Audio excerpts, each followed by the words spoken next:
Tuh. Ya, selamat malam. Selamat sejahtera buat kita semua.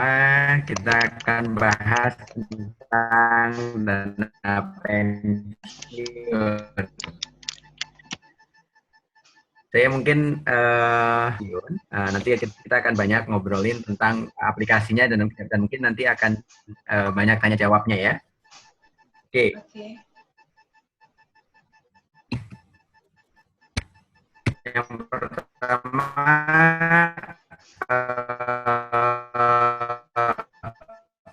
waktu seminar juga akan hadir ini ya.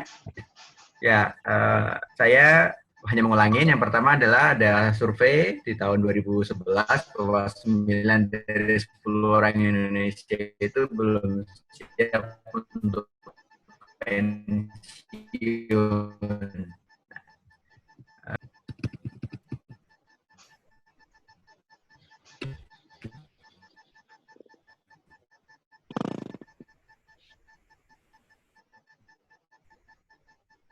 Sorry. Keuangan itu adanya sandwich generasi yang menopang generasi yang di atasnya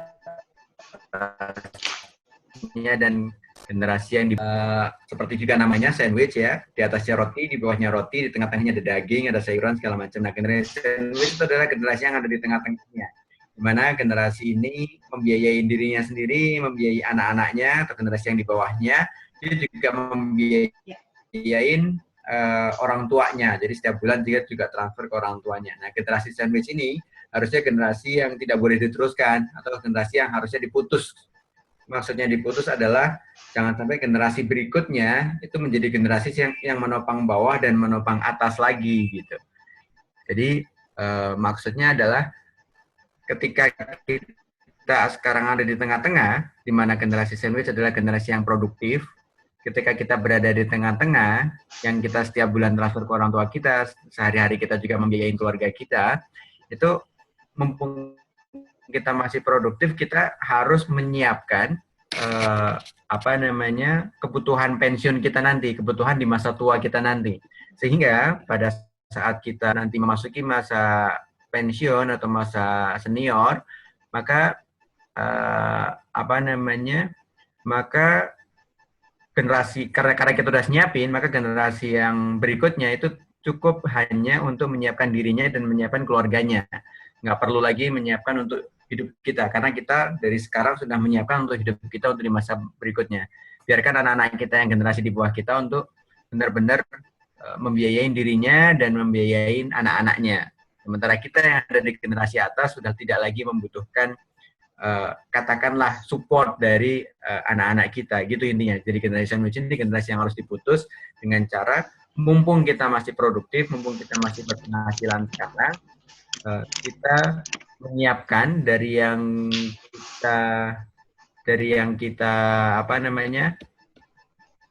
kita punya income sekarang, kita siapkan untuk kita hidup di masa mendatang juga. Ngomong-ngomong, screen yang saya tampilin muncul nggak ya? Nggak muncul, Pak Teguh. Nggak muncul ya? Nggak muncul.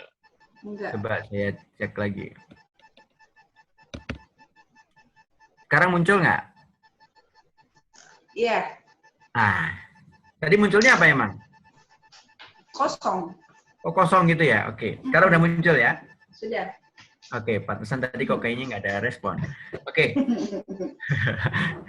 Nah, ini. Jadi generasi sandwich adalah generasi yang menopang atas dan menopang bawah.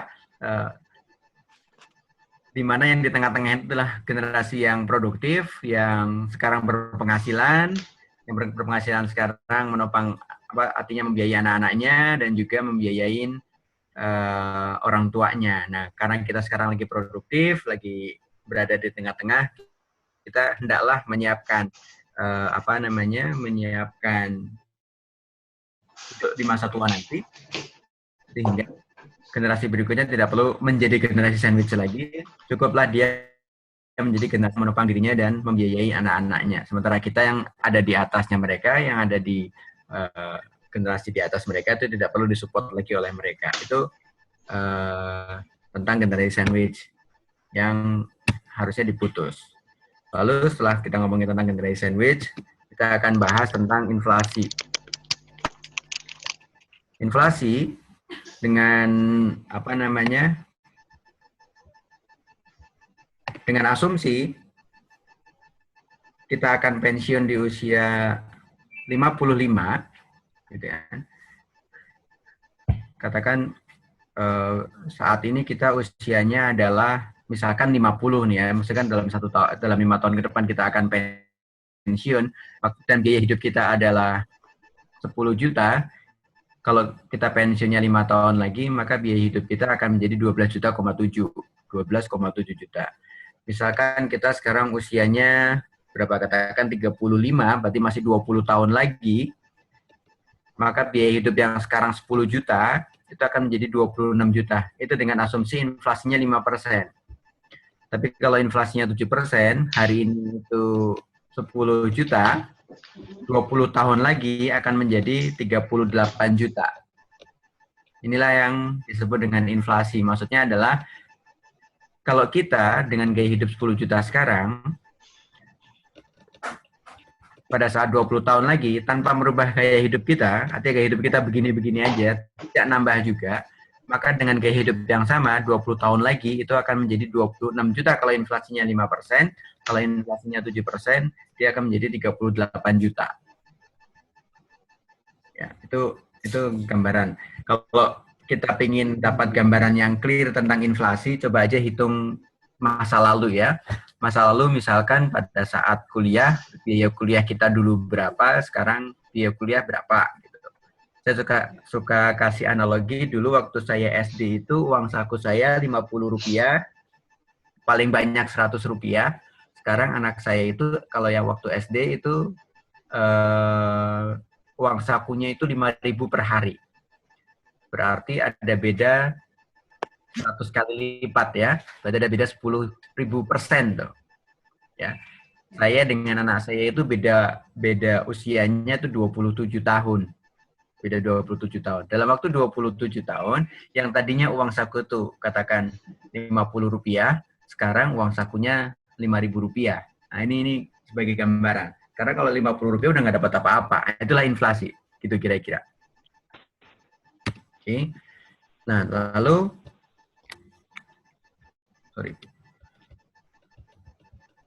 ada survei menunjukkan bahwa orang yang sudah pensiun di usia 55, pada usia 60-an tahun, dia terpaksa untuk bekerja lagi. Dia terpaksa bekerja lagi. Dengan perhitungan seperti yang ada di tabel ini ya. Misalkan dia pensiun, punya uang pensiun 500 juta. 500 juta yang hari ini pensiun, itu gede banget. Merasanya gede banget. Tapi kalau dia tidak punya income lain, selain yang dari pensiun saja, maka uang 500 juta ini dimakan setiap hari akan habis pada tahun ke-7. Pada tahun ke-7, tepatnya pada bulan ke-73. Nah, misalkan gini, dia punya tabungan 500 juta saat ini. Punya tabungan 500 juta saat ini, biaya hidup dia 7 juta. Tiap bulan diambil 7 juta, maka pada bulan pertama, dia saldonya tinggal 493 juta. Kemudian diinvestasikan dengan asumsi investasi setiap bulan menghasilkan 0,5% atau setiap tahun 6%. Ini asumsinya ditaruh di deposito. Ya. Maka uang 493 juta ini akan menghasilkan return bagi hasil ataupun bunga di bank depositonya itu 1.973. Maka saldo di akhir bulan sudah dikurangin dengan biaya hidup 7 juta akan menjadi 494.972.000 rupiah. Ini akhir bulan pertama. Akhir bulan ke-13 saldo dia tinggal 438 juta karena diambilin terus setiap bulan 7 juta. Tahun kedua ngambilnya nggak cukup 7 juta dengan gaya hidup yang sama dengan asumsi inflasi 5%, maka akan menjadi 7.350.000 rupiah itu bulan ke-13. Maka berkurang akan menjadi 430 juta rupiah sekian. Uang 430 juta sekian ini tiap bulan akan menghasilkan 1,7 juta. Maka di akhir bulan di bulan ke-13 akan menjadi 432 Hijriah. 432.000. Nah, terus Lama-lama di tahun ke-6, di bulan ke-61, saldo dia tinggal 112. Nah, ini dengan uang yang pesangon, katakan dapat pensiunan itu 500 juta, kalau dia nggak punya penghasilan lain, atau dia nggak punya income lain, atau dia nggak punya tabungan lain, dan gaya hidupnya 7 juta, dan 7 juta ini naik setiap tahun 5%, maka pada tahun ke-7 atau pada bulan ke-73, uangnya akan habis. Sehingga dengan hitung-hitungan ini tidak heran kalau pada usia 60-an orang akan terpaksa bekerja lagi, ya, dengan asumsi 500 juta pesangonnya. Padahal 500 juta untuk ukuran katakan karyawan biasa sekarang itu gede banget, gede banget. Nah, sehingga apa yang harus kita siapkan? Kita harus menyiapkan dana pensiun kita secara mandiri, selain dari perusahaan bagi yang kerja gitu, atau juga bagi yang punya usaha, maka kita harus nyiapin usaha tetap running pada saat pensiun, atau juga punya alternatif pendapatan lain. Nah, dalam menghitung dana pensiun, ada beberapa komponen yang harus kita ketahui. Pertama adalah usia saat ini, usia pensiunnya di usia berapa, usia harapan hidupnya berapa, usia harapan hidupnya mungkin bisa dilihat. Halo? Ya, usia harapan hidup ini bisa dilihat dari rata-rata keluarga kita yang sesepuh-sepuh kita berapa lama gitu ininya. Halo, ini siapa yang suaranya ini?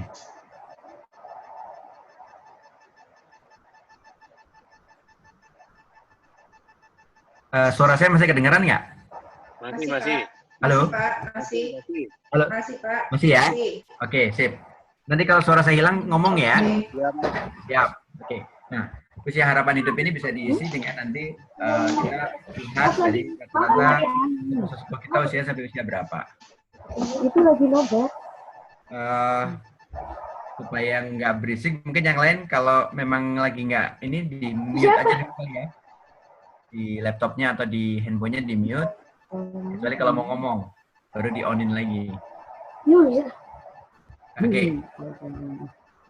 Nah, rumusnya adalah, rumus yang digunakan, screen yang saya munculkan kelihatan masih ya? Ya. Masih kelihatan, Pak Masih, Teguh. Pak. Oke. Masih. Nah, rumus yang kita gunakan adalah usia pensiun dikurangin dengan usia saat ini adalah masa investasi kita. Tadi kita masa produktif nih. Misalkan usia pensiun usia 55, terus kita sekarang usianya misalkan 35, berarti investasinya ada 20 tahun. Ya. Sedangkan usia harapan hidup dikurangi dengan usia pensiun adalah masa pensiun. Misalkan usia harapan hidupnya 75, terus usia pensiunnya 55, maka masa pensiunnya adalah 20 tahun. Nah, misalkan usianya 35, usia harapan hidupnya 75, maka masa produktifnya adalah 20 tahun, masa pensiunnya sama juga dengan masa produktifnya itu 20 tahun. Nah, biaya hidup saat ini adalah benar-benar biaya yang Anda akan gunakan, gaya hidup yang akan Anda gunakan pada saat pensiun. Apakah sama atau enggak, gitu ya. Nah, kita masuk prakteknya.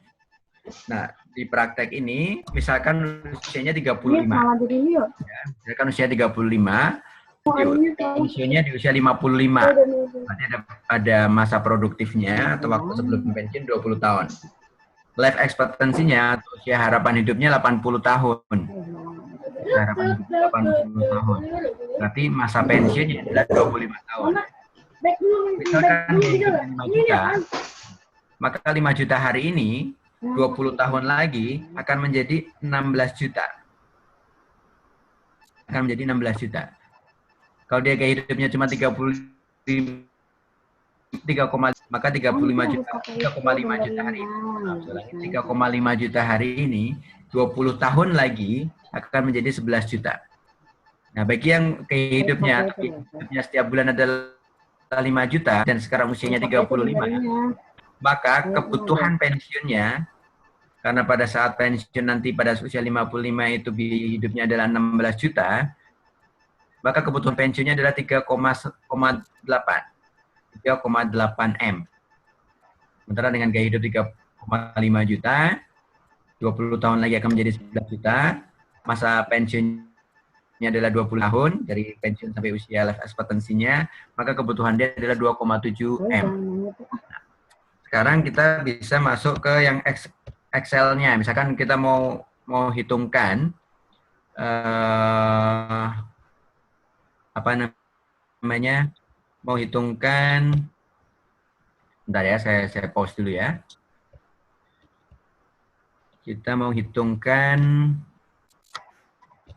langsung. Misalkan Anda mau nanya, mau dihitungin kalau saya pensiunnya butuh berapa gitu ya, ini bisa nih. Ngomong-ngomong yang lain, semuanya sudah terima itu belum ya? Sudah terima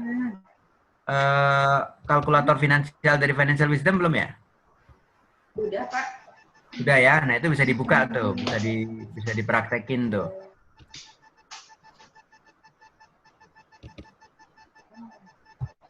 Bentar.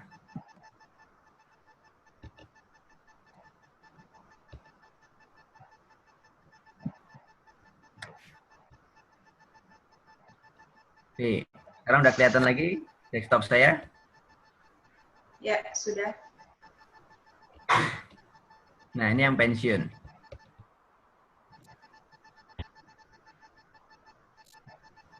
Oke.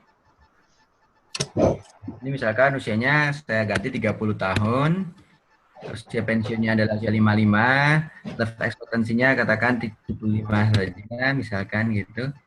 Berarti dia usia produktifnya adalah 25 tahun, usia pensiunnya adalah 20 tahun. Ya. Terus gaya hidupnya adalah 10 juta saat ini. Pada saat pensiun dia mau kurangin jadi 8 juta. Berarti tinggal isi 80%. Asumsi pendapatan pada saat pensiun, katakan nggak ada pendapatan pada saat pensiun. Terus saat ini juga nggak punya tabungan misalkan. Maka uang 8 juta hari ini menjadi 27 juta pada saat dia pensiun. Pada saat 25 tahun lagi.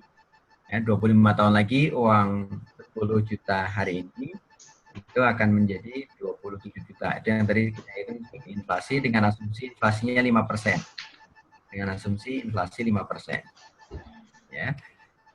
Terus 27 juta itu 1 bulan, 1 tahunnya 325 juta. Total orang ini, yang usia 30 tahun ini, pensiunnya di usia 55 dan life expectancy-nya atau usia harapan hidupnya 75, kebutuhan pensiunnya adalah 5,4 M. Dengan asumsi investasi dia hari ini 12% per tahun return-nya, maka uang 5,4 M ini bisa dia kejar dengan investasi setiap bulan 2,9 juta. Atau katakan 3 juta ya, genepin ke atas ya. Dengan investasi 3 juta setiap bulan, dengan return 12% per tahun, maka pada saat usia 55 dia akan punya uang 5,4 M. 5,4 M inilah yang akan dia pakai hidup. Setiap bulan diambilnya berapa? Diambilnya 27 juta. Setiap bulan diambil 27 juta, terus itu baru akan habis uang 5,4 M ini pada saat dia usia 25 tahun. Inilah yang dimaksud dengan menyiapkan dana pensiun secara mandiri dengan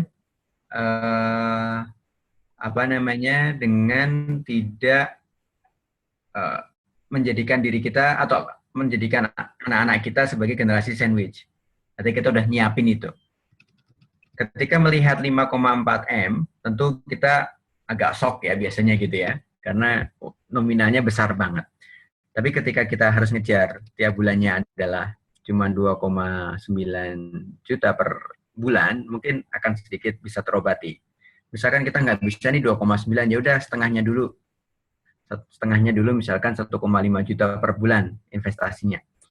Berarti kita akan menyiapkan separohnya, misalkan 2,7 M, misalkan gitu. Sehingga kita tinggal menyiapkan setengahnya lagi pada saat pensiun, kita tinggal pikirin ada nggak pekerjaan atau pendapatan atau usaha apa yang bisa menghasilkan separuh dari biaya hidup kita. atau biaya hidup kita nanti kita diturunin lagi kalau itu nggak kecapai misalkan gitu. Nah inilah yang dimaksud dengan hitungan pensiun. Jadi kalau yang sudah punya file Excel-nya sudah bisa dipraktekin. Oke, kembali ke slide-nya lagi. Bagaimana cara-cara kita menyiapkan kebutuhan pensiun? Tentu pertama dari pesangon. Dan yang kedua adalah dana pensiun yang mungkin disiapin sama kantor karena ada pesangon sendiri, dana pensiun sendiri. Dan yang ketiga yang kita harus siapin sendiri. Kalau yang kerja mungkin punya pesangon dan ada dana pensiun, Sostek atau apa sih namanya sekarang, BPJS Ketenagakerjaan. Lalu kekurangannya kita akan siapkan sendiri dengan investasi secara mandiri. Nah, untuk menyiapkan dana pensiun ataupun pendapatan pada saat pensiun, sebetulnya tidak pernah ada kata terlambat. Ya. Kalau kita lihat perusahaan-perusahaan besar, kita lihat salah satunya aja, misalkan Coca-Cola. Coca-Cola itu didirikan oleh orang yang namanya John Pemberton pada saat dia usianya 55. KFC, pendiri KFC, memulai usaha KFC pada saat dia 65. Nah, ini sering saya sampaikan kepada calon.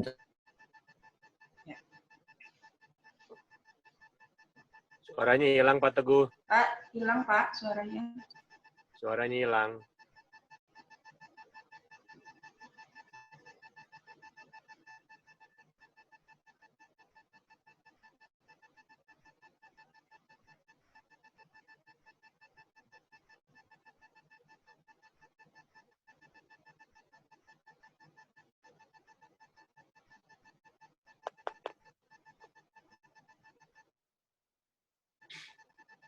Suara Pak Teguh hilang.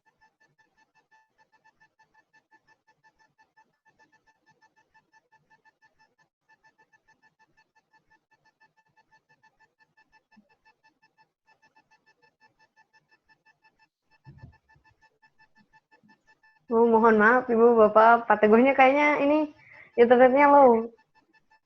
Iya. Oh, Ya, soalnya Baca sih. Tadi kebaca sih Mbak di LCD nggak kebaca. iya. Tulisannya ini Pak Teguh low. Jadi Pak Teguhnya itu apa? Kurang stabil itunya internetnya. Mbak Vina. Ya. Apa namanya, slide itu ada di mana kalau untuk dibuka-buka? Oh, slide kalau untuk sekarang? Yang materi Yes. ini. Oh, yang materi ini. Untuk materi ini. Materi. Nah, untuk materi hari ini belum kita bagikan. Jadi kalau misalkan ada yang minta, baru kita bagikan. Seperti itu. Jika Bapak berminat bisa Kalau nanti kita di email aja. Iya, nah Kalau gitu. di email aja. Betul. Ya saya Iya. rasa idenya bagus, idenya Pak Fauzi. Jadi pesertanya langsung otomatis di email aja Mbak, nggak usah nunggu permintaan. Oh iya. Ya untuk kedepannya akan seperti itu ya Bu ya. Ya oke, thank you Mbak Fiana. Karena gini, Iya. paling tidak bisa ngajarin teman-teman di kantor. Oh. Iya. Iya. Jadi guru nih Pak Fauzi nih. Nggak apa-apa Pak, emang bagus berbagi kebaikan kan. Iya, berbagi ilmu ya. Berbagi ilmu, jadi buat kebaikan. Iya. Kan nyambung terus tuh ilmunya tuh. Iya. Cuma ada dua kemungkinan nih, Pak Fauzi. Tambah sadar atau tambah stres? Lihat angka segitu. Harus kuatkan mental dulu sebelum ini, warning dulu sebelum dibuka slide-nya. Menarik tuh angkanya. Aduh. Pastikan dulu tidak ada yang menderita penyakit jantung, Pak. Justru kalau sering lihat jadi nggak jantungan, Bu. Oh gitu ya.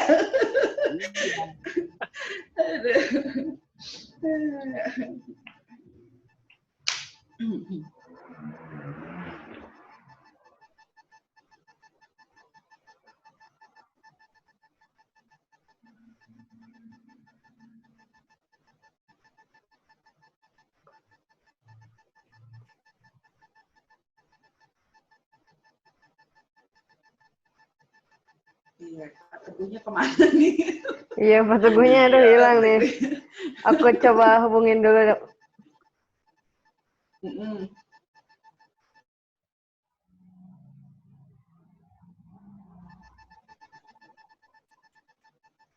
Ini teman-teman tadi ada 2 ibu-ibu kemana juga ya Mbak? Katanya baterainya low. Yang ibu itu, Ibu Ayu, Oh, baterainya low katanya. Yang ibu yang satu lagi, handphone sih ya. iya handphone. Itu sih sebenarnya kekurangan dari handphone tuh kayak gitu. Kadang kan, Iya, cepat habis baterainya. iya.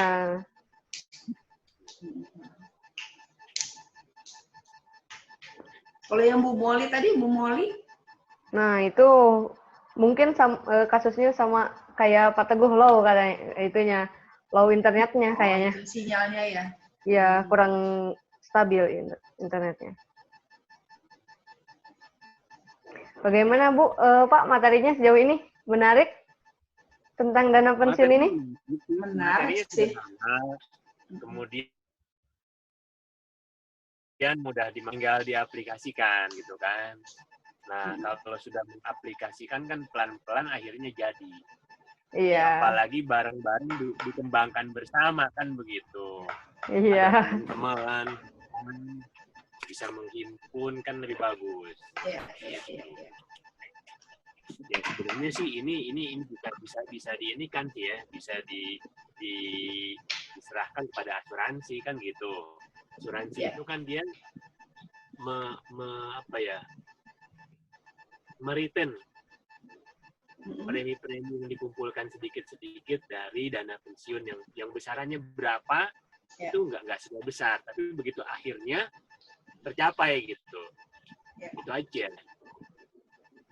Cuman ya harus pilih itu aja Pak. Kalau asuransi kan produknya banyak. Ada yang campur asuransi jiwa, campur pensiun. Ada juga ini khusus yang pensiun Bu yang saya maksud. Oh, asuransi khusus pensiun berarti ya? Dana pensiun, atau asuransi dana hari tua misalnya gitu. Itu khusus untuk itu aja. Nah, dari setiap bulan kita dipotong sekian persen untuk membayar premi, tapi nanti di akhirnya kita terima seperti yang Pak Teguh jelaskan ini. Kalau asuransi nggak pernah menjelaskan seperti yang Pak Teguh sampaikan barusan. Ya, kalau dia sih paling hanya memberi formula saja ya Pak, ujung-ujungnya kita bayar sekian, selama misalnya 10 tahun atau 15 tahun, nanti pas pensiun dapat sekian gitu kan.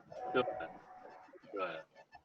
Nah kebetulan saya di asuransi, jadi ini menarik nih materinya. Gitu. Oh gitu. Pak Fauzi asuransi apa Pak? Kalau boleh tahu, Pak Fauzi di asuransi? Saya bekerja di insurance broker sama risk consultant Bu.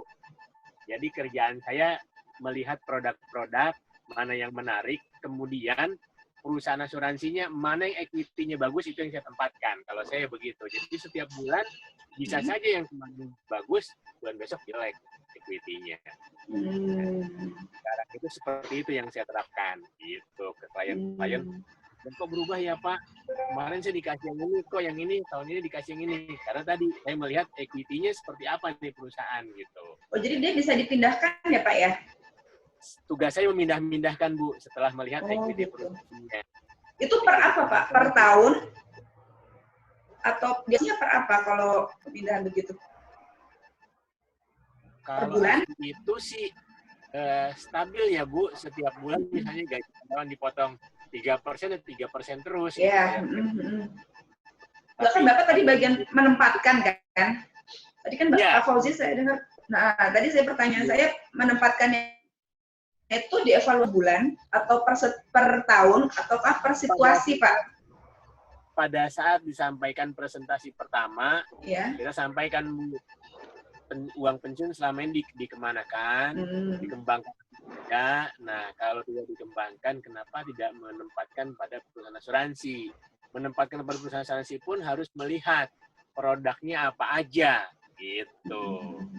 Kan harus lihat benefitnya, Bu. Benefit untuk asuransi pensiun itu apa aja sih, gitu. Berapa sih besarnya? Kalau saya letakkan sekian, kemudian aman atau tidak? Kalau dibilang aman, kita harus kontrol equity-nya tiap bulan. Kalau nggak aman, ya kita akan bilang ini nggak aman. Gitu. Maka juga kita ada range berapa nih yang stabil kondisinya. Kalau nggak kita begitu kan, nanti di akhirnya kita kejebak gitu loh dengan asuransi yang bilang dia bisa punya dana hari tua yang bagus, ternyata dia menempatkannya tidak bagus gitu.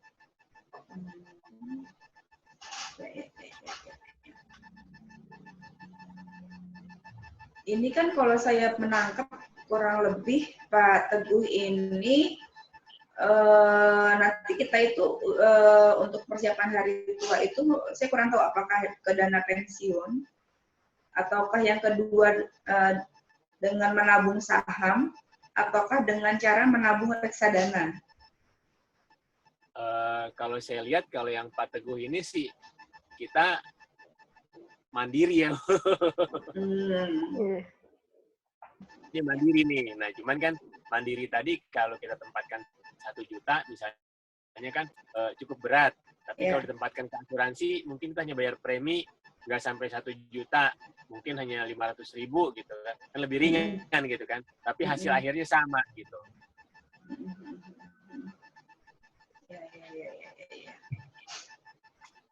Tapi juga nanti kita mungkin tanya Pak Teguh mengenai itu tadi instrumen yang paling tepat sebenarnya kemana gitu. Betul.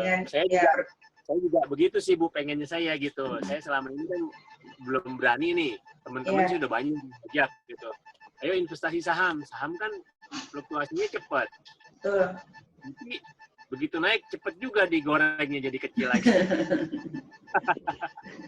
Udah masuk Pak Teguh gambarnya? Iya, kayaknya laptop saya yang susah dapat ininya. Jadi saya pakai handphone nih sekarang.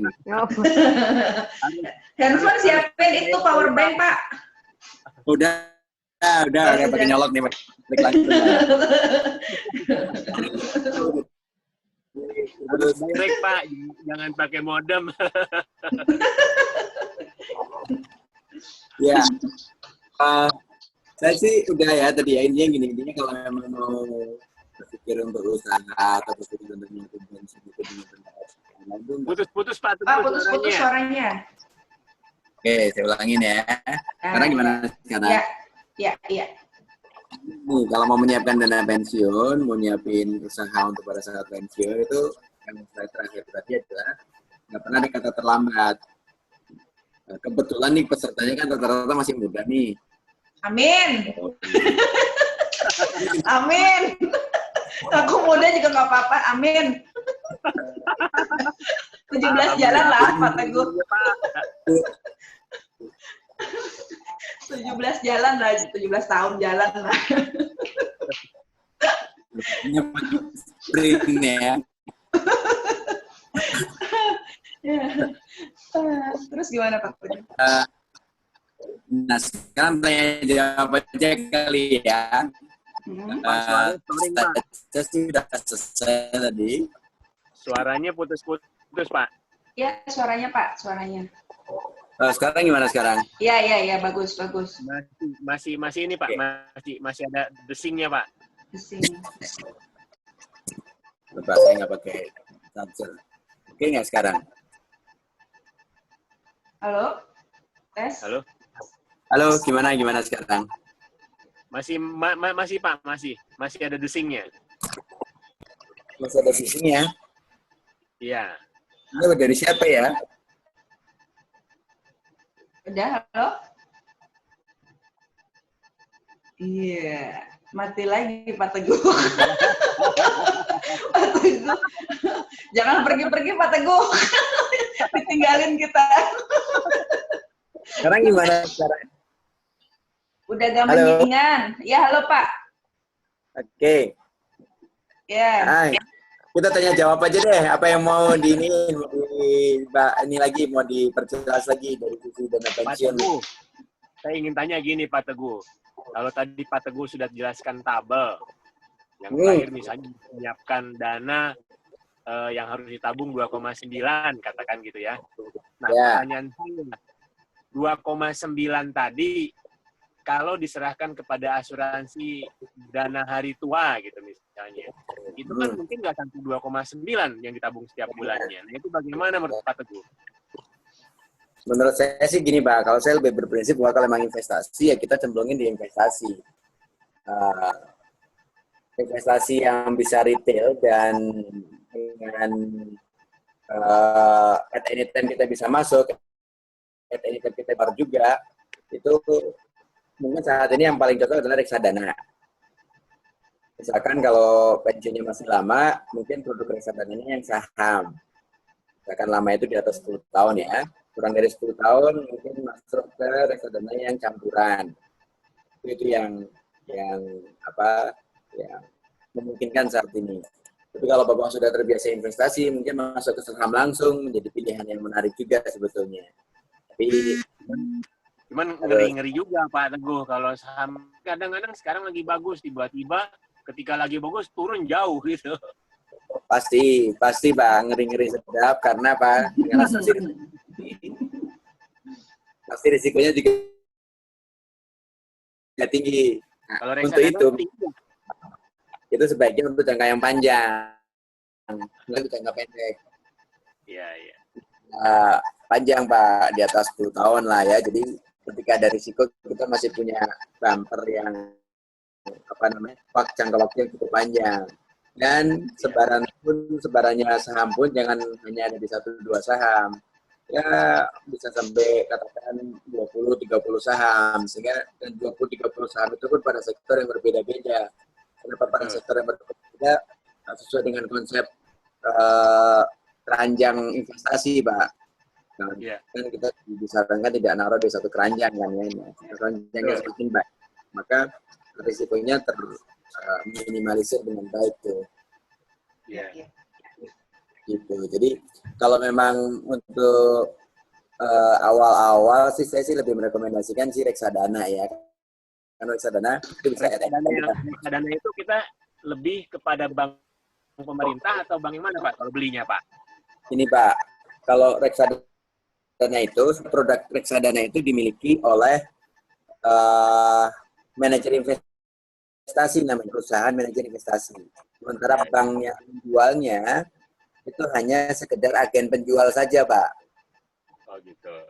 Jadi kita harus pinter-pinter memilih pan reksadananya dong. Betul. Sebetulnya nggak pinter-pinter amat sih, Pak. Amat, cukup mau baca aja. Bacanya itu gitu. Kita tinggal cari, googling gitu, searching aja reksadana terbaik 2016, terbaik tahun 2015, terbaik tahun 2014. Misalkan kita mau cari reksadana saham ya, kita tinggal googling aja reksadana saham terbaik tahun 2016. Kalau reksadana itu 2016 masuk terbaik, 2015 masuk terbaik, 2014 terbaik, itu bisa dikatakan reksadana ini oke lah ya. Nah, setelah kita tahu reksadana 3 tahun terakhir ya Pak ya? 3 tahun terakhir lah paling. Nah, setelah kita tahu reksadananya, baru kita cari tahu di mana belinya, reksadana itu dijual di mana. Apakah ke MI-nya langsung atau ada agen penjual, Pak? Agen penjual mah bank apa aja sih, Pak? Nggak ada, kalau saya sih nggak ada bank pemerintah, bank asing, bank lokal, segala macam nggak ada. Artinya ada di semua bank ya Pak ya biasanya? Biasanya semua bank yang dia bank besar yang di cabang yang besar juga. Oh gitu. Karena gini Pak, untuk jualan reksadana bank tersebut di cabang itu harus punya orang yang punya license Pak. Dan biasanya orang yang punya license kan akhirnya mahal ya, ini ya, payroll-nya lah ya gitu mahal. Sehingga kalau cabang dia nyediain itu padahal yang beli reksadana nggak banyak, maka dia akan rugi. Ya. Jadi dia pilih cabang besar aja yang punya nasabah-nasabah yang berpotensi untuk membeli reksadana. Gitu. Karena gini, begitu kita beli reksadana, uang itu ditransfer ke reksadananya Pak, tidak dikelola oleh bank. Punya bank sih sebetulnya nggak. Tidak semua bank juga punya bank asing ya. Kalau kita mau yang nominal besar sih kayak Citibank, Standard Chartered, DBS itu pemain reksadananya cukup bagus. Tapi kalau mau yang retail, yang Bank Commonwealth dan Bank Mandiri yang saya tahu tuh Bank Commonwealth. Dia mau retail. Nah sekarang antara yang corporate dengan yang retail mending mana Pak? tergantung Bapak ada berapa banyak uangnya sih Pak. Misalkan gini, Citibank itu hanya akan mau menerima investasi minimum 50 juta. Per bulan. Sementara Commonwealth bisa terima at any time, kita bisa masukin 500.000 juga dia terima. Oh gitu. Jadi menurut saya tergantung kebutuhan. Kalau Bapak memang nominalnya besar-besar, ketika investasi mungkin Citibank atau Stanchart atau DBS menjadi pilihan. Tapi kalau nggak mau rutin, yang penting setiap bulan ada yang investasi, maka Commonwealth atau Bank Mandiri menjadi pilihan. BCA ada ya Pak? BCA ada, tapi cabang yang priority-nya yang setahu saya tuh. Oh.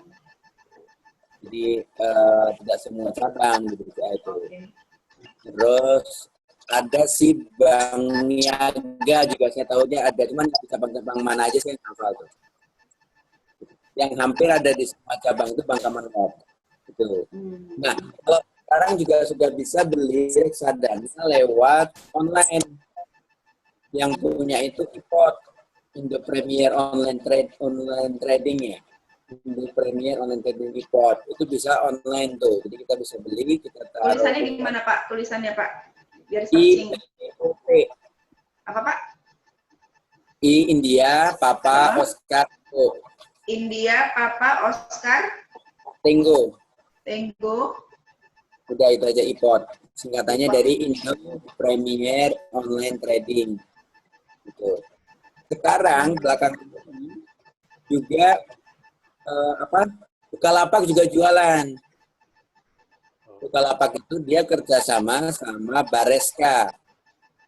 Jadi agen penjualnya Bareska, tapi dijualnya lewat Bukalapak. Nah, jadi kalau memang mau beli reksadana lewat Bukalapak tidak bisa tuh. Jadi dia tinggal formnya kita isi, jadi kita tinggal transfer. Kalau menurut Bapak, mana yang paling bagus? Apanya? Pilihan dari banknya, kemudian apakah lebih baik bank luar, apakah bank dalam negeri, misalnya? Ini, kalau saya melihat banknya, saya hanya melihat dari kenyamanan saya melakukan transaksi. Selama ini saya banyak pakai bank asing sih. Kenyamanan transaksinya karena misalkan saya tinggal transfer ke rekening saya di bank tersebut, saya mau beli tinggal online dan dia sebelum jam 12 saja itu bisa jalankan hari itu. Saya mau redeem pun saya tidak perlu ngisi form, saya tinggal buka internet bankingnya bank itu, saya tinggal jual. Mungkin itu mau cairin duitnya ya, saya tinggal jual. Tapi uangnya transfer ke rekening saya di situ. Lebih ke pelayanan sih kalau saya melihatnya. Sementara di bank lain tidak semuanya saya bisa merasakan itu. Tapi dengan adanya IPOT, terus ada Bareska, jadi anak muda, anak-anak yang sangat gemar bermain gadget ya di belanja online gitu, itu menjadi sangat mudah sebenarnya. Harus punya rekening di bank bisa investasi di reksadana baik lewat Bukalapak atau IPOT. Kalau nggak salah Dana Reksa ya, Dana Reksa salah satu manajer jaminan negara BUMN, Dana Reksa itu dia juga punya kayak semacam beli online gitu, tapi hanya produknya dia. Tapi kalau yang kayak Bukalapak bisa produk dari manajer investasi mana aja.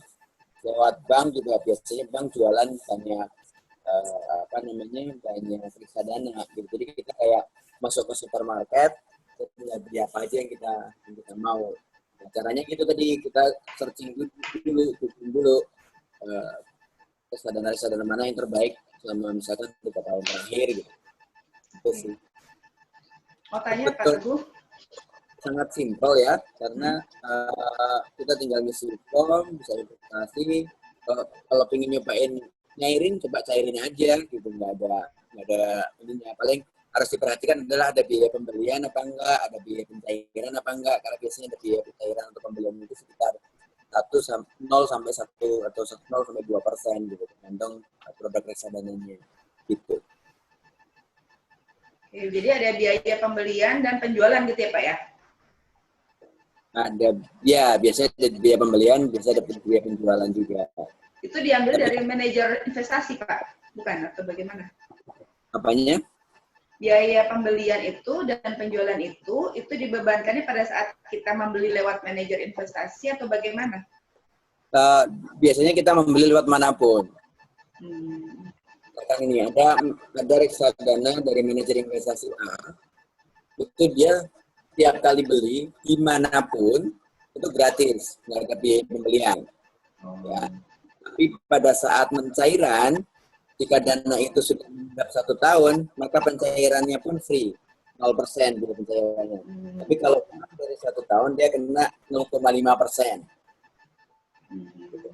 Dicairkan.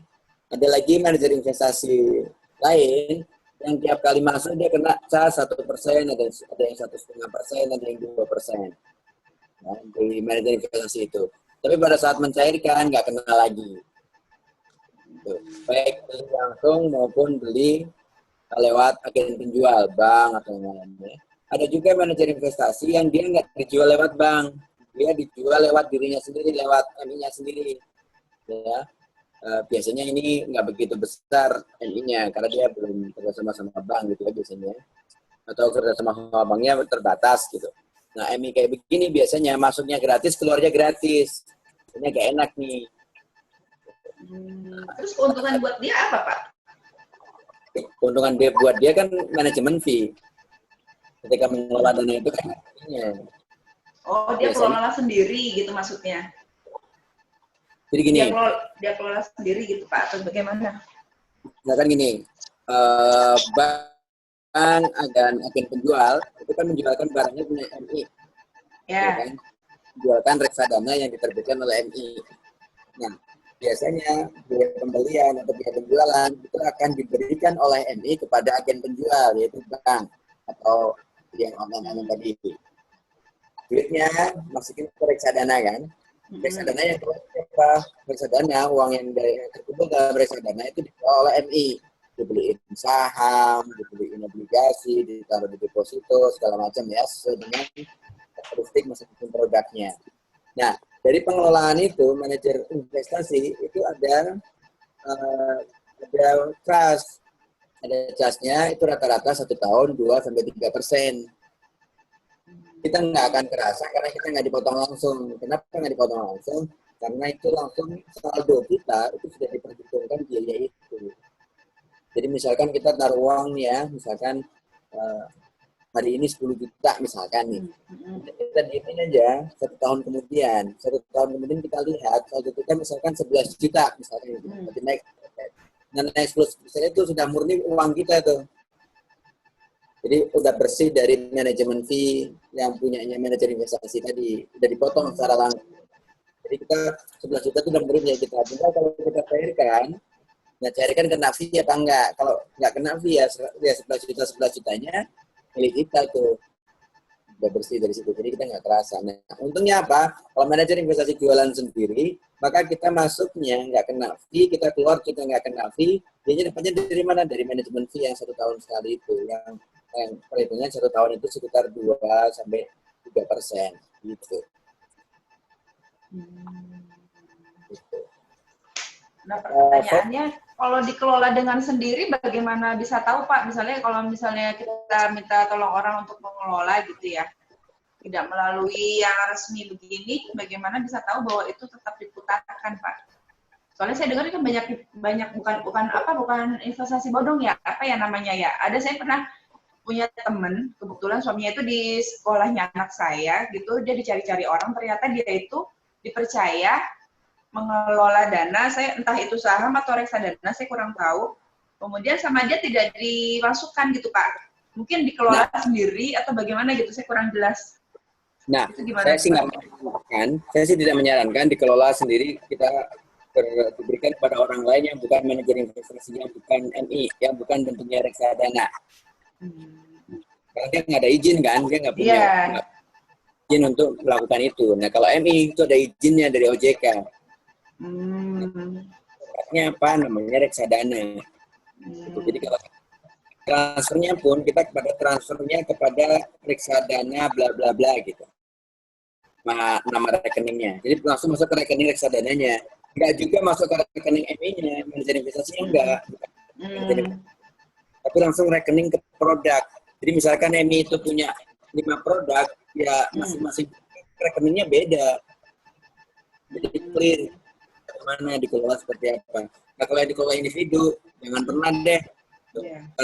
Kalau memang kita percaya banget. Misalnya gini, kalau kita masuknya ke reksadana juga, kenapa harus lewat orang lain, kita nggak kita masukin sendiri. Kalau orang itu keluar saham, kita juga bisa beli saham sendiri kok. Beli saham nggak mahal-mahal kok, murah kok, beli saham gitu. Kan harga saham 4.000 aja, minimum beli 1 lot ya. Akan Telkom itu 4.000-an tuh. Dan Telkom minimum beli 1 lot itu 100 lembar. Tapi 400.000 kita udah bisa beli sahamnya Telkom. Jadi investasi di saham, meskipun tadi risikonya ngeri-ngeri setiap, kalau cuma 400 oke lah ya, gitu. Maksudnya investasi dengan nominal kecil juga gitu loh. Misalkan beli lagi apa ya, sekarang batu bara, misalkan Adaro itu harganya sekitar 1.200, tahun lalu cuma 600 harganya, sekarang 1.200 kan. Nah, kalau kita belinya cuma 1 lot, 1.000 kali 100.000, 126.000 itu harganya. Jadi kalau kecil-kecil gitu kita banyak, risikonya jadi tersebar dan kenaikannya juga. Kalau naik ya tinggi, kalau turun ya kita harus bikin juga turunnya seberapa banyak. Mungkin kita bisa cross. Nah, kalau kita kelola sendiri, berarti kan kita menentukan sendiri tuh mau beli, mau jual, mau kapan belinya, kapan jualnya. Kalau reksadana yang melakukan transaksi itu adalah si perusahaan manajer investasi yang dia punya izin dari OJK. Nah, yang ingin saya sampaikan juga tadi, kenapa pilihannya menjadi ke reksadana?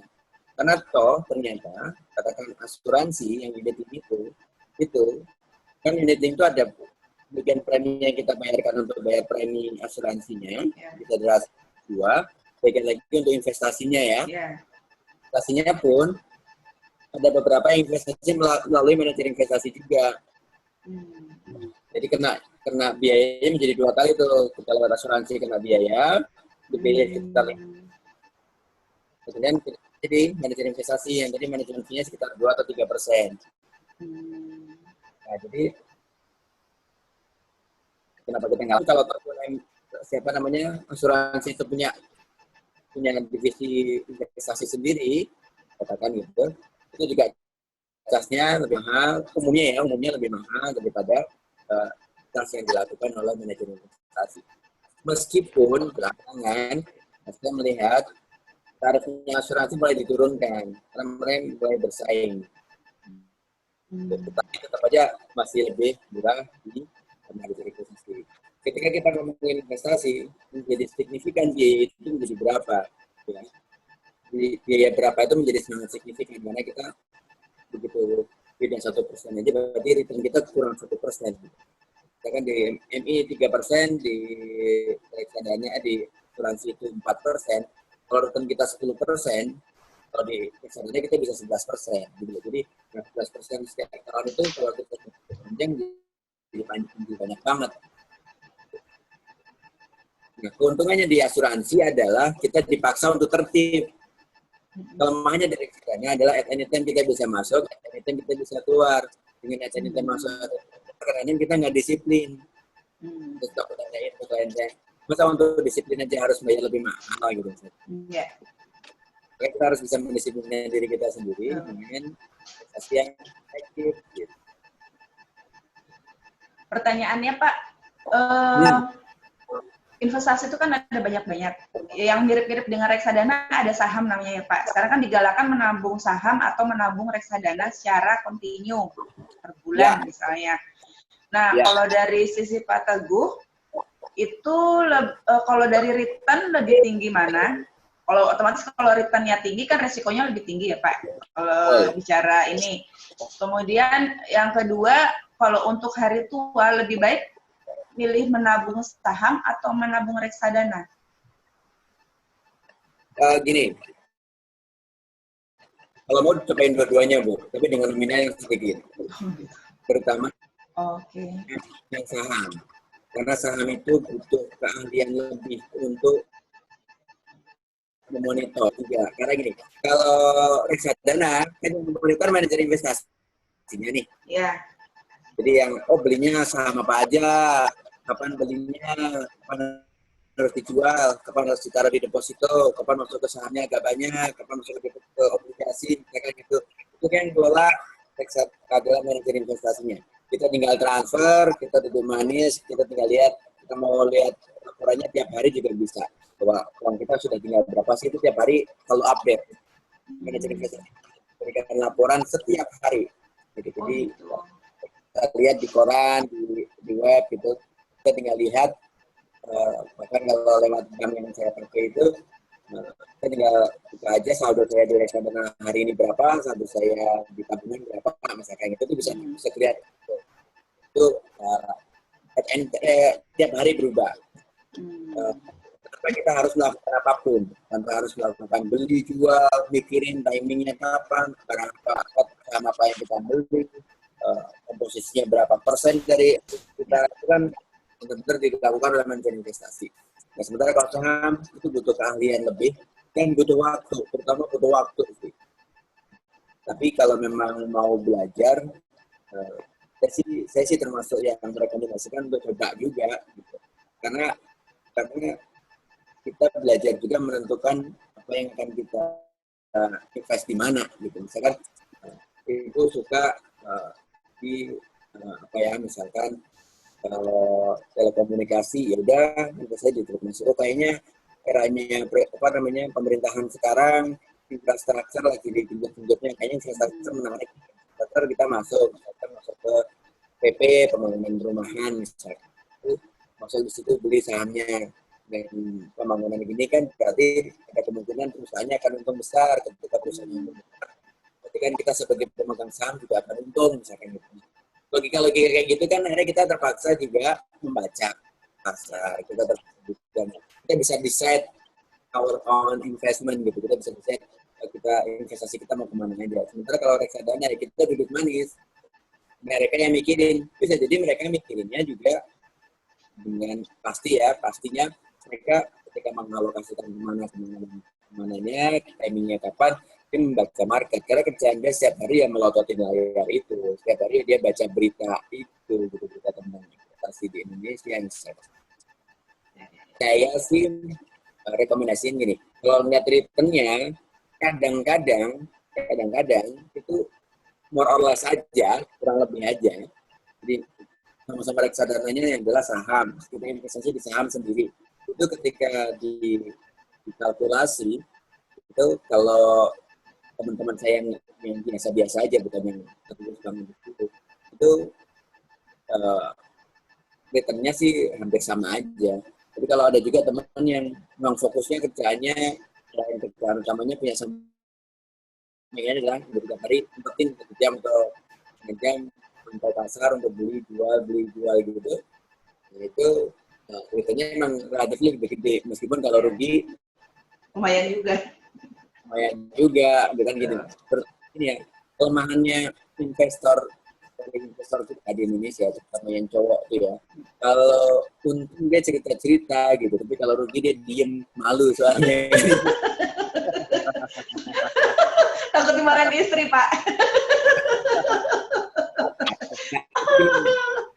Perhatiin ya, kan horizon investasinya, horizon itu jangka waktunya mau berapa lama. Waktunya pendek sih jangan di reksadana saham lah, paling dicampuran, jadi reksadana pilih yang campuran. Nah, tinggal searching tuh reksadana campuran terbaik tahun 2015, tahun 2016, tahun 2014 gitu. Jadi lah, setelah kita tahu kayaknya terbaik terus nih, kan ada banyak versi ya, ada versinya majalah investor, ada versinya bisnis, misalkan adalah orang bisnis Indonesia, ada versi banyak award yang dikeluarkan.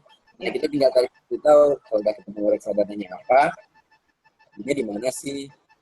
Kalau udah tahu belinya di mana, ya jalanin belinya. Soalnya banyak orang yang udah tahu reksadana, udah tahu reksadana yang bagus apa, waktu mau belinya malas jalan, Iya, action. Penyakit PR sendiri tuh. Iya. Soalnya kalau misalnya kita bicara tentang itu, Pak Teguh mau menanyakan, kalau kayak Warren Buffett ya, yang salah satu orang terkaya di dunia, kalau kita belajar dari pengalamannya kan dia, kalau saya bilang menabung ya, jadi bukan membeli saham, tapi menabung saham secara rutin selama puluhan tahun, gitu sampai dia membesar, jadi tidak hit and run, gitu, tapi lebih ke long lasting mungkin ya. Kalau kayak gitu, kalau untuk saham, misalnya long lasting Pak di atas 10 tahun, gitu ya, untuk persiapan dana pensiun, kita nabung setiap bulan, membeli, misalnya setiap bulan 1 lot atau 2 lot, misalnya, tapi terus bertahun-tahun, begitu. Itu antara menabung saham sama menabung reksadana untuk jangka panjang, bagus mana Pak? Kalau saya milih, maaf ya, kalau saya lebih menabung reksadana. Karena gini, reksadana ya. Nih, itu hanya berlaku, caranya Warren Buffett itu hanya berlaku kalau pilihan saham kita adalah pilihan saham perusahaan yang dia koin-koinnya long lasting juga. Yang apa Pak? Maaf, nggak kedengeran. Yang koin-koinnya long lasting juga. Ini perusahaan yang bergerak untuk jangka waktu yang panjang. Misalkan gini, contoh real, kalau kita beli misalkan negeri kita beli sahamnya perusahaan Kodak misalkan gitu. 20 tahun yang lalu itu adalah perusahaannya sangat bagus. Iya. Sekarang nyungsep dia karena dia sudah bersaing jual karena kalah sama yang digital. Ya. Nah, kalau kita nabung aja tiap hari di Kodak aja setiap 20 tahun yang lalu, sekarang udah bangkrut ke Kodak tuh. Apalagi Polaroid misalkan gitu yang. Iya, iya. Kayak gitu loh. Jadi kalau kita misalkan investasinya sahamnya itu di kayak perusahaan misalkan Unilever misalkan, itu long lasting. Tapi Unilever sekarang udah mahal banget, kenaikannya juga nggak begitu signifikan misalkan gitu. Unilever terus Indofood ya, perusahaan yang masih ada masa Indofood pasti laku gitu kan, kira-kira gitu. Namanya Indomie itu gitu misalkan. Jadi, nah, kalau reksadana, maka si manajer investasi yang melihat ini long lasting apa short. Gitu. Jika short, dia akan mengambil posisi-posisi yang short. Hanya mungkin dia akan keep lama, tengah waktunya panjang. Gitu. Kadang-kadang kita, misalkan apalagi pekerjaannya yang di dunia keuangan, jadi sulit untuk melihat itu. Karena kalau memang punya hobi ya, dibuat market atau dibuat main, itu sih pilihan. Tapi kalau enggak, kita nyasik profesi kita, reksadana menjadi pilihan yang kita cerdas. Jadi kalau misalnya kita ini nggak fokus, lebih baik ke manajer investasi aja ya Pak, reksadana ya, serahkan mereka ya. Serahkan pada ahlinya gitu kan? Ahlinya, betul, setuju. Jadi kalau begitu kita nggak perlu menabung untuk perusahaan yang sama dalam jangka waktu yang panjang ya Pak? Kita bisa pilih. Ya Bu. Ibu seberapa yakin perusahaan ini untuk jangka waktu yang sangat lama? Kalau untuk perusahaan sekarang Pak, kayak startup, itu masuk ke long apa short? Startupnya berarti bukan perusahaan yang ada di bursa dong, kita beli sahamnya ke orangnya langsung. Karena startup kan nggak ada. Belum ya, oke. Iya. Jadi kalau gini, misalkan gini, long lasting nggak sih? Misalkan mungkin yang sekarang long lasting perusahaan IT kali long lasting. Iya. Infrastruktur mungkin long lasting ya. Terus consumer goods mungkin long lasting ya. Bang. Misalkan gitu ya. Terus, tapi kalau misalkan kayak batu bara ternyata bisa anjlok. Kan harganya regulasi. Ya. Juga sebetulnya relatifnya fluktuatif tuh. Ya. Kali ada isu kredit macetnya naik aja, langsung anjlok tuh. Sangat fluktuatif lah kalau kita. Nah, sama dia agak menyimpang kalau itu kan dibandingkan saham dan reksadana. Kalau dibandingkan properti, kenaikannya bagaimana Pak? Properti mungkin kekurangannya kan tidak liquid saja ya. Tidak liquid dan nominalnya juga besar kan Bu? Oh, oke. Ya, tapi beli properti kan nggak bisa 2 juta tiap bulan gitu kan? Oh gitu, iya. Yang paling DP-nya, kemudian nyicil ke bank, which is itu ada cost-nya. Cost bunga. Which is itu nggak murah juga. Tapi kenaikannya harus ini. Sebetulnya sih, boomingnya properti itu setelah tahun 2006 ya, 2007, 2008 sampai 2013, 2014 tuh, itu boomingnya tuh. Sekarang udah relatif flat lagi, tapi apakah flat ini jadi naik lagi atau mau baik? Ya, alam juga yang tahu juga. Tapi logikanya kan landed itu kan tidak bertambah, Pak. Sedangkan jumlah penduduk selalu pasti bertambah, bahkan berlipat-lipat nanti ke depan kan. Masalahnya daya belinya tinggi apa enggak? Sekarang ini, kita ekspektasi mau naik berapa persen?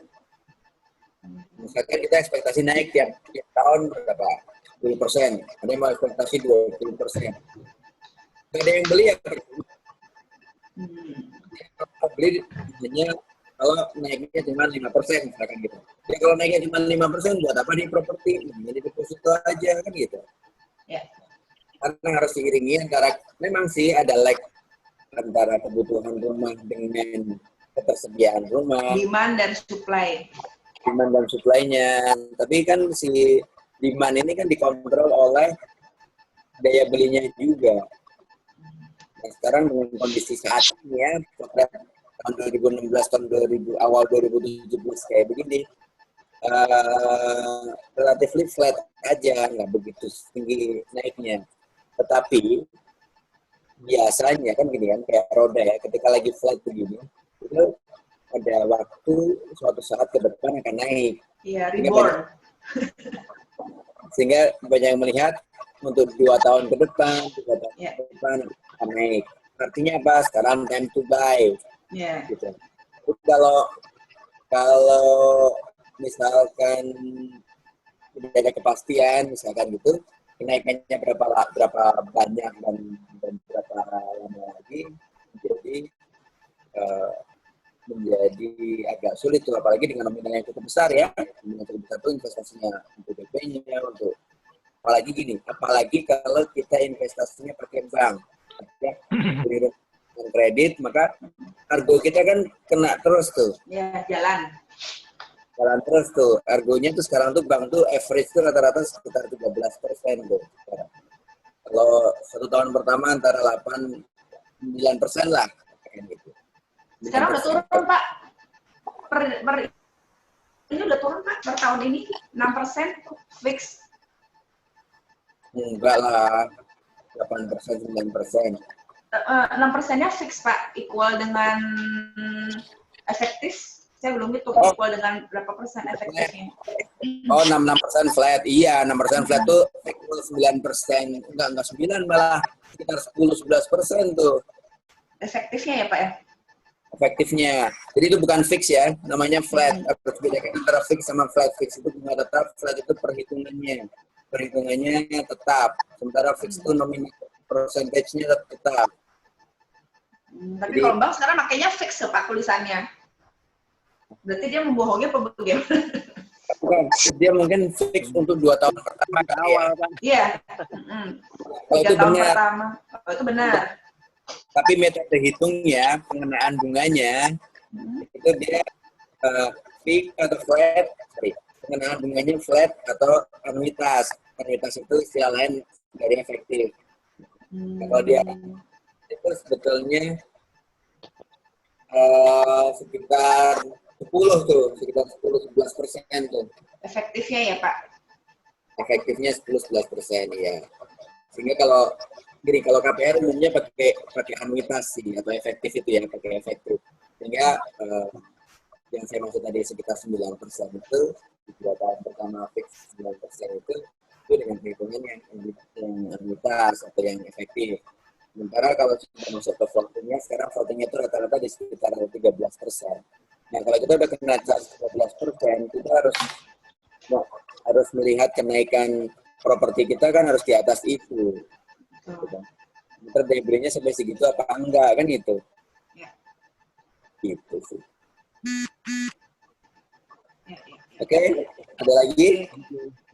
Cukup. Udah terlalu malam ya. Terima kasih. Next, thank you Pak Teguh. Sampai ketemu lagi. Makasih banyak Pak Teguh. Waalaikumsalam. Assalamualaikum warahmatullahi wabarakatuh. Waalaikumsalam Terima warahmatullahi kasih. wabarakatuh.